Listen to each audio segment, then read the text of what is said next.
Hello there, folks. You're listening to the Sort Yourself Out podcast, where we discuss powerful, top-down, inside-out approaches to uplifting your well-being on all levels, helping you to free yourself of the hang-ups and blockages that hinder your well-being so you can leap forward, feeling great in your own skin and giving your best to the world. Today, we're discussing how to consciously reprogram your mind with thoughts, beliefs, and habits that will allow you to be who you want to be and to get where you want to go. And I'll be nipping back in time to my 13-year-old self to give my first boyfriend a good slapping, so stay tuned. I'm your host, Janine Hunt, natural health therapist for over 30 years, hypnotherapist, lifelong student, and spiritual seeker. I like to seek out the most effective practices and techniques that provide the greatest bang for my buck and the fastest route to freedom from whatever is holding us back. I can't wait to share with you these powerful techniques so that you too can sort yourself out, know deeper meaning in your life, and best of all, a sense of inner peace. So let's get started. Welcome back to the Sort Yourself Out podcast. Today, we're continuing our discussion of the 3 phases of transformation and how you can activate them in your life. We are now on to phase 3, my personal fave, as it is so juicy, programming your mind with thoughts, beliefs, and new habits that you consciously choose and that serve your well-being and success. Yes, folks, you heard that right. I said consciously choose. I love this phase as there are so many wonderful techniques and practices that we can use to improve our lives by consciously choosing what's going on betwixt our ears and consequently how we feel about ourselves, as well as the events, circumstances, and opportunities we encounter in the world. So I'm just going to do a quick recap of the 3 phases of transformation that we discussed in the last few episodes and before we get started on today's topic. Phase 1 is raising your awareness, discovering the conditioning and the programming that is already installed in your being. Phase 2 is liberating yourself from your self-sabotaging beliefs, thoughts, and behavior patterns. And phase 3 is programming your mind with thoughts, beliefs, and ultimately new habits that serve your well-being and success. Have you ever heard someone say when discussing their problems or their traits, "I can't help it, that's just the way I am"? Or maybe you even said it yourself. Now, I'll be honest, this is one of my pet peeves. Whenever anyone says that to me, "I can't help it, that's just the way I am." Sorry, had to put a whiny voice on that. I often step in with, "Well, actually," and then proceed to tell them that they can, in fact, help it.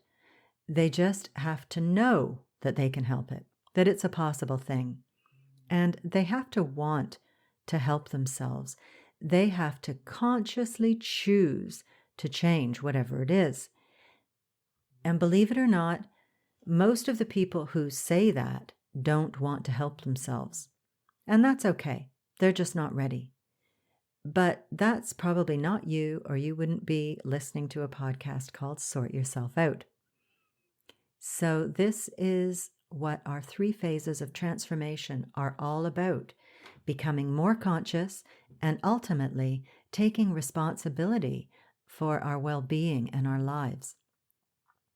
And I can tell you that getting a grip on my mind, meaning being aware of what's going on in there and freeing myself from it if I don't like it, and then consciously programming in the thoughts and beliefs that uplift and support me, has been the most important factor in turning my life around and feeling good in my own skin, in feeling a sense of inner peace.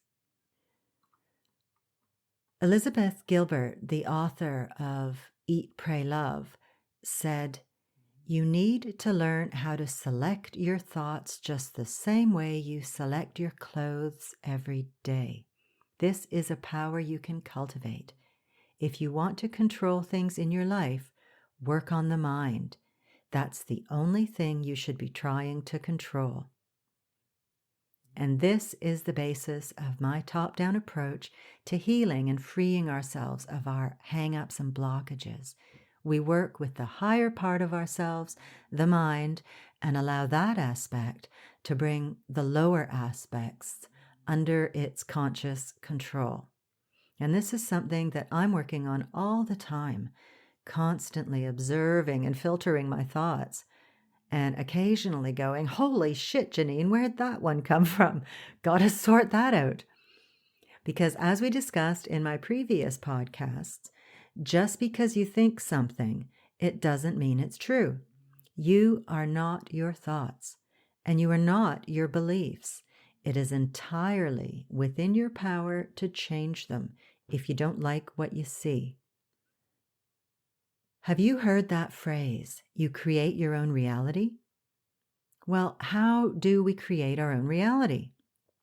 We create it via the dominant thoughts that occupy our minds, and particularly by thoughts that contain an emotional charge. I remember when I first came across that phrase, you create your own reality. I had been obsessively reading books on spirituality, having only recently been an atheist. I had so many questions about the nature of existence, and I just wasn't satisfied with the answers I was finding in the more mass market books I was reading. But then one book had a quote in it by someone named Seth, and that was it. I was off. My metaphysical education had begun. And I finally started getting some answers that made sense and that had some authority to them. There was just the ring of truth about them. And I thought, yes, I have found some information that is truth, truth with a capital T. Now, if you haven't heard of Seth, I suggest you check him out. Just to up the fruitiness quotient here, Seth is an entity who was channeled by Jane Roberts. I swear, the entities have all the best information. Jane and Seth wrote many books together in the 60s and 70s. My first Seth book was called The Nature of Personal Reality. And in it, Seth teaches that, and I quote, "Your experience in the world of physical matter flows outward from the center of your inner psyche. Then you perceive this experience. Exterior events, circumstances, and conditions are meant as a kind of living feedback. Altering the state of the psyche automatically alters the physical circumstances. There is no other valid way of changing physical events." Unquote. So, to simplify, we create our outer reality, the events, circumstances, relationships, opportunities, from the inside out. What we are perceiving and experiencing in life is the outer reflection, the result of what's going on in our minds. And this is why phase 1, becoming aware of our thoughts, is so important. Some thoughts are fleeting and will not have any impact on our lives. It's the thoughts that we turn over again and again, that we nourish and energize, that really have the creative power to manifest circumstances into our lives. So we need to know what's going on in our minds to make the unconscious conscious. And that is the only way that we can choose our thoughts and ultimately create the experiences and conditions that we want in life. This explains why someone can attract the same type of person or illness or situation in their lives again and again. They may end a relationship with an abusive person, say, but if they don't clean up their unconscious thinking patterns or improve their self-esteem or release the victim mentality or the blockages that they've got around being worthy of a decent, good, loving partner, they will continue to attract the same kind of energy into their lives in the form of another abusive person. It's why people lose weight and gain it all back again. They haven't dealt with the subconscious thoughts and emotions that are causing them to eat. Or inside, they are still thinking like an overweight person. It's why some people get sick again and again. They harbor a belief that they are going to fall victim to every passing virus. Or they have a negative thinking pattern or unresolved emotional issue, like anger or resentment festering away inside of them. And then that manifests as illness in the physical body. So it's important that we cultivate our awareness, raise our consciousness of what's going on within ourselves, and free ourselves from our hang-ups if we want to be well and feel comfortable in our own skin. This is crucial. Seth also said, "You are in physical existence to learn and understand that your energy, translated into feelings, thoughts, and emotions, causes all experience. There are no exceptions." Nice. So there are lessons embedded in all of life's experiences if only we are open to seeing them and learning from them. And if we don't like what we see in our lives, it's up to us to change it. No one can do it on our behalf. Even if someone does come along and seemingly take away our problem, we'll just have to deal with it again in our next incarnation. So you might as well sort it out yourself. There is no escaping our karma and the lessons that the soul needs to learn to move on to a higher stage in its evolution. In fact, the ageless wisdom tells us that even when we resolve an issue, say an addiction, we are faced with it again in the next lifetime or two through a process known as recapitulation. We're tested with the same kind of life issue to make sure that we have truly cleared it from our energy field, to make sure that we are truly free of it. In Esoteric Psychology, Volume 1, the Tibetan states that, and I quote, "All souls incarnate and reincarnate under the law of rebirth. Hence, each life is not only a recapitulation of life experience, but an assuming of ancient obligations, a recovery of old relations, an opportunity for the paying of old indebtedness, a chance to make restitution and progress, an awakening of deep-seated qualities, the recognition of old friends and enemies, the solution of revolting injustices, and the explanation of that which conditions the man and makes him what he is. Such is the law which is crying now for universal recognition." Unquote. That is so powerful. In one little paragraph, we have the major themes of life, reincarnation, karma, the way it all works, as well as a pointer to what mankind needs to learn and is in the process of learning in the case of people like us who concern ourselves with such matters right here, right now, in this lifetime. So it's that kind of thing that stops me from thinking that I'd like to go back in time and slap my first boyfriend who said to me at the tender age of 13, "Do you drink?" "No," I said.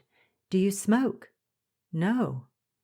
"Boring," he said, and proceeded to regale me with his multicolor barfing talents. Yes, you heard that right. Honestly, you'd think that would have worn me off. But I went out with the guy for 2 years.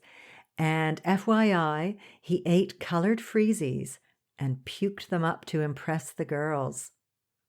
Ah, simpler days.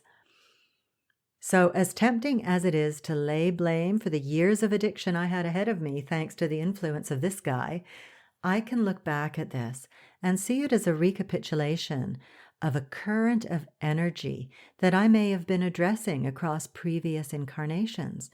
And I'll probably get to deal with it again next time around too. Hopefully then I'll just slap the little shit and move on.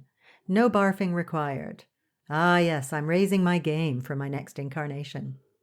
But seriously, in all of our issues, there are deeper meanings and possibly unfathomable ones. But it can really help our spiritual growth and unfoldment if we cultivate the ability to observe our thoughts and to look at the significance of events in our lives, particularly recurring ones, and to try to understand their purpose and to question what we need to learn from an experience so that we can move on. And the great thing is that when we do this, we're not just moving on and freeing ourselves of a problem, but we are moving up. We are expanding. We are evolving. We're uplifting ourselves. And we bring all of that higher understanding to bear on the rest of our life experiences. And there's another really good way to learn life lessons. It's a little shortcut, so to speak, and that's by observing what's going on in someone else's experience and recognizing the lesson within it so that we don't have to experience it for ourselves. And incidentally, I don't recommend telling that person you figured it out. They won't thank you for it. People will figure things out when they're good and ready. And in fact, that's what I'm discussing in next week's podcast, how to know when you're ready to sort yourself out. Okay, major digression there. I'd better get on with my discussion of ways that we can sort ourselves out through the 3 phases of transformation. So in phase 1, we raised our awareness of what's going on in our minds, conscious and subconscious. In phase 2, we worked on liberating ourselves from our hindrances and the self-sabotaging thoughts and beliefs. And in phase 3, we are focusing on programming our minds so that we can feel better, have a greater influence on the conditions of our lives.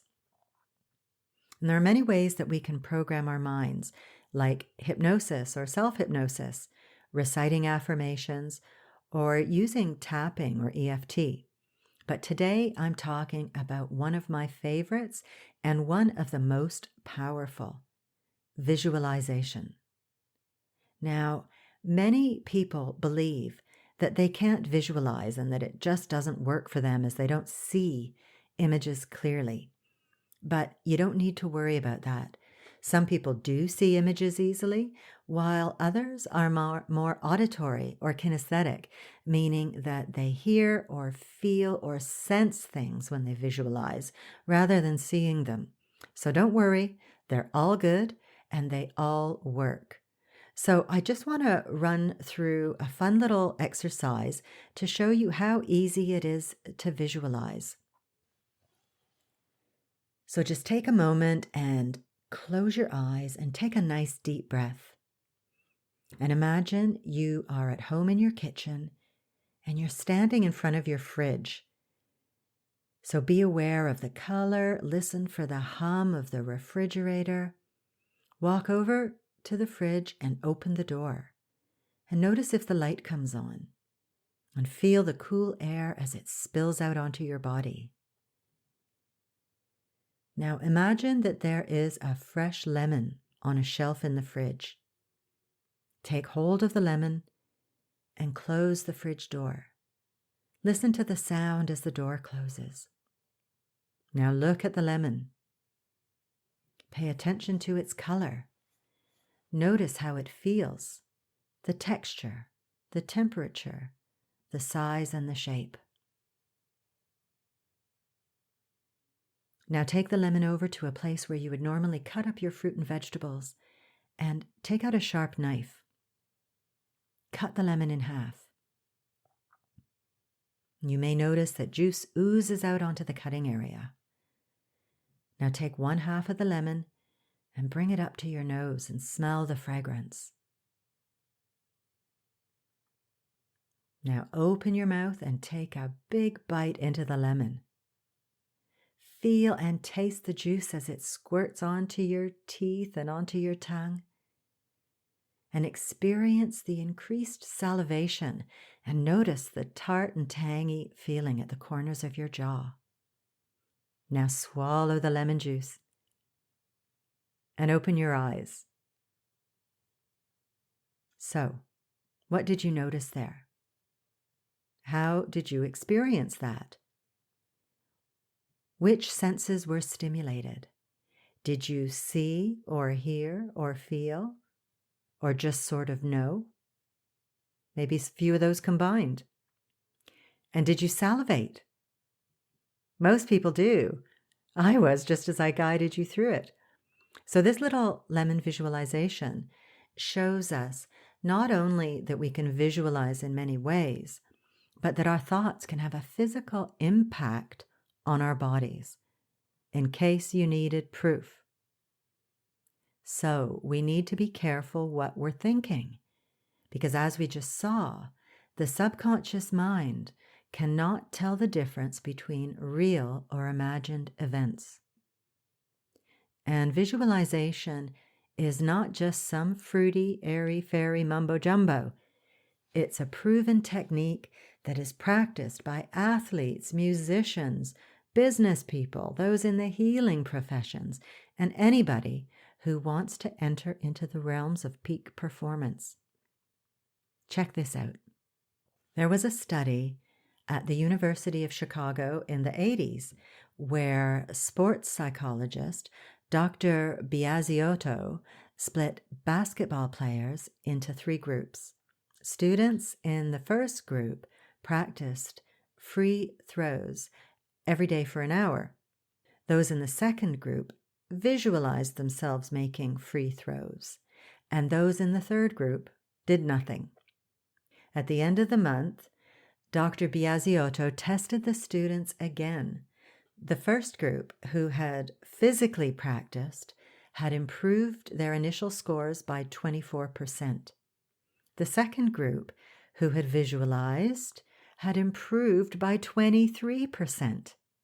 And the third group showed no improvement. So isn't that amazing? The group who visualized their shots improved nearly as much, only a 1% difference, as those who had actually performed the free throws. I love it. This is just so powerful. And visualization works on several levels. On the physical level, it creates new neural pathways in the brain to establish new habits, patterns of behavior and thinking, while old undesirable ones die from lack of use. So repetition is important here. It takes time and repetition to establish new neural pathways in the brain. We've built the habits we want to get rid of by repeating them over and over, sometimes over the course of many years. So we need to be patient and be committed to practicing visualization every day if we want to see results.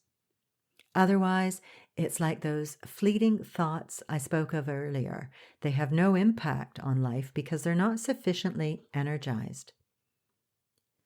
And on a metaphysical level, visualization, also known as using the creative imagination, is the creative force behind all of manifested reality, macrocosmic and microcosmic. And I'm going to repeat that as it's a whopper. Visualization is the creative force behind everything that has manifested on the physical plane. The ageless wisdom teaches that energy follows thought. And this is a universal principle. It applies whether you want to create a solar system, if you're really thinking big, or have delusions of grandeur, or if you just want to drop a couple of pounds or become more confident, or realize that long-held dream of becoming a songwriter. In a nutshell, all is energy. And when we visualize, we are stepping down energy from the high frequency vibration of an idea or a thought to the lower vibration of the dense physical plane reality. When you visualize, you are creating a thought form by energizing the idea on the mental plane. You're formulating it, creating the blueprint for what you want to materialize. You are literally impressing the idea on the substance of the mental plane. Then you feel it in your emotional body bringing it one step lower into the denser matter of the emotional plane. And as you repeatedly nourish this idea, you are programming and sweeping into motion the elemental substance of the physical plane so that your goal can manifest in the physical reality, aka your life. Neato! As Edgar Cayce said in his book on the Akashic Records, thoughts are things. Thoughts are literally deeds in the mental realm that influence the material world. Unquote. Now, I don't really imagine you've got create a solar system on your to-do list, but as we're talking about a universal principle, the ancient truism, as above, so below, applies. According to the law of analogy, the creative process is the same, whether it's for an entity wanting to create a solar system or for a little wee human wanting to create a garden or invent a new gadget. Now, I'm not just making this shit up. Honestly, I don't have it in me. But if you're intrigued and want to learn more about the ageless wisdom, check out the books by Alice Bailey. They'll blow your mind in a nice, expansive kind of way. I'll put a link in the show notes. Okay, that's enough esoteric waffling for today. I want to give you now my top tips on how to visualize. I've also put them into my Visualization Essentials Guide that you can download and easily get started on creating the things you want in your life. It's my no fluff, all you need to know essentials to start consciously creating your ideal life today. You'll see a link to the guide below if you're listening to this on the inspirationcloud.com, or you can access it at theinspirationcloud.com/SYO5. Okay, visualization tip number 1. Define your goal. What do you want to achieve? Maybe you want a new house or a new job, better relationships, or you want to attain your ideal weight. Work out the details. Tip number 2. Always visualize as if your desire were already a reality. So see yourself having, doing, or being the thing you want to bring about. Tip number 3. See what you'll see, hear what you'll hear, feel what you'll feel when you've achieved your goal. And make it big and bold and bright and audacious. Don't play small here. Really go for it. Tip number 4. As Neville Goddard says, assume the feeling of the wish fulfilled. So feel the emotions you will feel when you've achieved your goal. Try to feel the excitement in your body. Tip number 5. Repetition. Repetition is so important for reprogramming your mind to achieve your goals. Henry David Thoreau said, quote, "As a single footstep will not make a path on the earth, so a single thought will not make a pathway in the mind. To make a deep physical path, we walk again and again.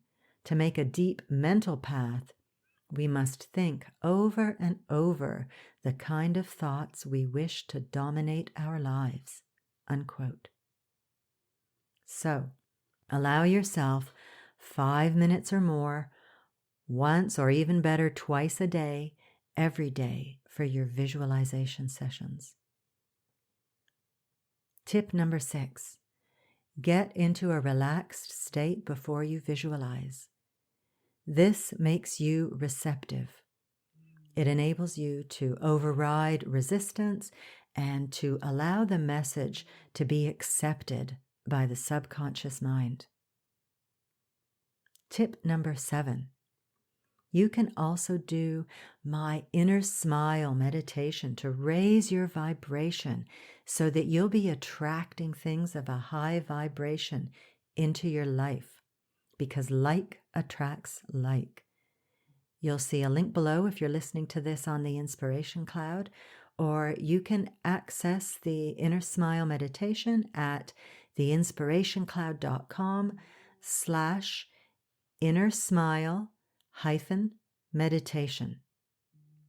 So this little meditation only takes 5 minutes and will have you feeling great.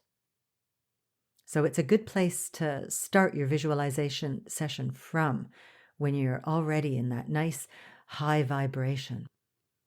Now, I'm going to give you an idea about the kind of things that you can include in your visualization session to really make it successful. So let's take an example. Say you want to write a book. So you can see yourself writing easily and effortlessly, being super productive and inspired. Imagine getting the publishing deal of your dreams, including a big advance. See yourself holding the book in your hands. See the cover image, the title, and your name in print. See #1 New York Times bestseller emblazoned across the cover. Hear your friends and family calling you to congratulate you on the runaway success of your fabulous book. See 2,000 5-star reviews on Amazon. Imagine opening an envelope to receive a huge check or seeing large royalties deposits in your bank account. Imagine receiving loads of emails and comments from readers thanking you for such a wonderful book and how they're recommending it to everyone and buying multiple copies as gifts. See a shelf full of books, all with your name on the spine. Imagine cracking open the champagne as you celebrate the huge success of your book. See reviews of your book in major newspapers and publications, extolling your writing prowess and saying your book is a must-read. See yourself jumping up and down with excitement and happiness at the success of your book. Really feel the excitement in your body. So, do you get the picture? Just use your imagination to suit it to your goal and be sure to make it big, bold, and beautiful. I encourage you to visualize every day, as there's no better way to reprogram your mind to achieve your goals and desires. So, before we wrap it up, I'm going to ask you to think for a moment now about something you'd like to create in your life. It doesn't matter what, big or small, just make it something you'd like to be, do, or have. And when we're done here, give yourself a few minutes. Take a few deep breaths to relax yourself, and then let your imagination rip, visualizing whatever it is in the most colorful, vibrant, positive, and expansive way you can, as if you are living it now, as if it's a done deal. And as you're doing it, know that you are taking responsibility and consciously choosing what you create in your life. Know that you are engaging in the creative process of the universe. Remember, you can download your free Visualization Essentials Guide so you can have all this good stuff at your fingertips, as well as my Inner Smile guided meditation. It's all in the show notes at theinspirationcloud.com/SYO5. And that's the digit 5, not the word. So thank you so much for listening. And I really hope that I've inspired you to get visualizing. So give it a go right now, because we're done. Have a good one, folks. À bientôt. Over to you now. Visualize now, just 5 little minutes, something big or small, but maybe not a solar system. See ya.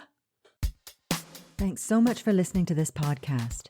I really hope you found it helpful and full of uplifting ideas that you can put into practice in your life. And if you have, chances are your friends and family will too. So please share it with them on social media.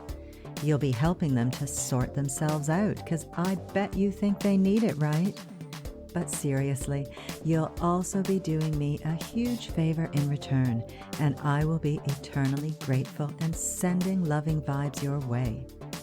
I would also love it if you would leave me a review on iTunes, preferably a nice one, please. And don't forget to subscribe to the podcast too. If you have any questions or would like me to address a certain topic, I'd love to hear from you. You can email me at info@theinspirationcloud.com. Have a good one, folks. Thanks again, and I'll see you next week.